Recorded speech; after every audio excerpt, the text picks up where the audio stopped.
परमेश्वर के धन्य नाम की महिमा हो। प्रभात मनन के सत्र 2635 में आप सभी का बड़े प्रेम के साथ स्वागत करता हूं। आइए आज के मनन के लिए हम पढ़ते हैं यूहन्ना की तीसरी पत्री अध्याय 1 पद 7 और 8। क्योंकि वे उस नाम के लिए निकले हैं और अन्य जातियों से कुछ नहीं लेते, इसलिए ऐसों का स्वागत करना चाहिए जिससे हम भी सत्य के पक्ष में उनके सहकर्मी हो।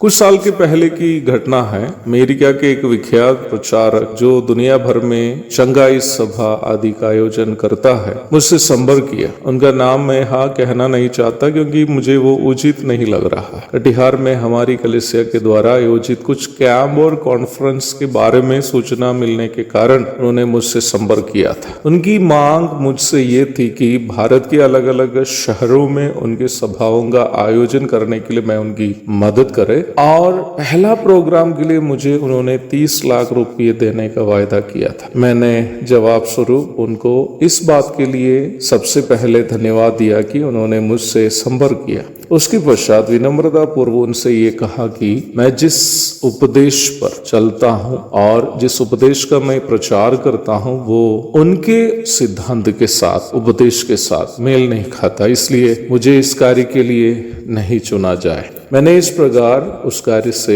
सहयोग करने से इनकार किया। वर्तमान समय में सेवकाई एक ऐसा क्षेत्र है जहां वचन की शिक्षा के साथ यदि हम समझौता करेंगे तो आर्थिक रूप में हम बहुत लाभ कमा सकते हैं। जिन प्रचारक लोग या पास्टर लोग वचन के उपदेश के साथ समझौता करने के लिए तैयार है, वे आर्थिक रूप में बहुत लाभ कमाते भी। परंतु प्रभु ने इस बात को पहले ही स्पष्ट किया कि कोई परमेश्वर और धन की दोनों की सेवा एक साथ नहीं कर सकते। यानी आप परमेश्वर की सेवा करो, नहीं तो धन की। दोनों की एक साथ सेवा संभव नहीं है।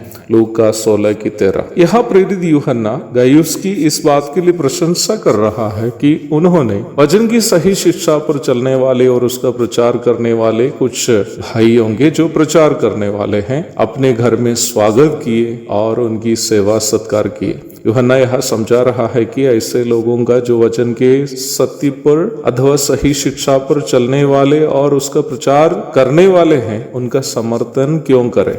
उपदेश पर चलने वाले और उसे सिखाने वाले लोग उन लोगों से जो विश्वासी नहीं है या उपदेश को नहीं मानने वाले हैं, उनसे आर्थिक सहायता स्वीकार नहीं करते हैं। वचन की शिक्षा को मानने वाले विश्वासी लोग भी यदि उनकी मदद नहीं करेंगे तो फिर कौन उनकी मदद करेंगे। गयुस की प्रशंसा इस बात के लिए यूहन्ना यहाँ कर रहा है क्योंकि गयुस ने प्रभु के उन प्रचारकों के जो वचन का सत्य के साथ है अपना घर में स्वागत किया अथवा उनकी पहनाई उन्होंने किया। और आगे प्रेरित यूहन्ना कह रहा है कि जब हम वचन के उपदेश पर चलने वाले और उसका प्रचार करने वाले प्रचारकों का समर्थन करते हैं तो हम भी प्रभु की सेवकाई में उन प्रचारकों के सहकर्मी हैं। अक्विला और प्रिस्किला दो ऐसे मसीही भाई बहन थे जो पति पत्नी थे और तंबू के काम करके जीवन निर्वाह करते थे। प्रेरितों के काम 18:1-3 तक। ये दोनों प्रिय लोग अपने काम धाम करते हुए प्रेरित पौलुस की सेवकाई में सहयोग करते थे।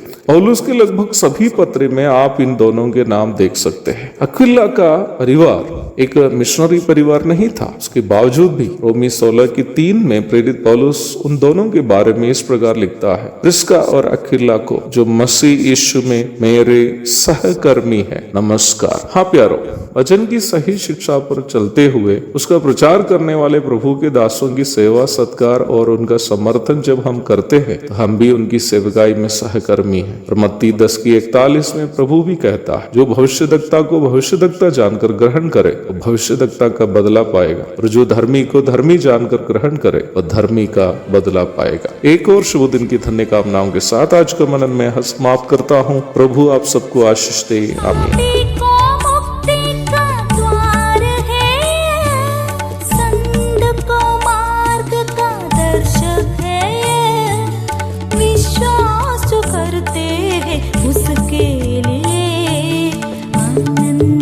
जीवन का साधन है ये है वचन, प्यारा वचन, यीशु मसीह का प्यारा वचन, ये है वचन।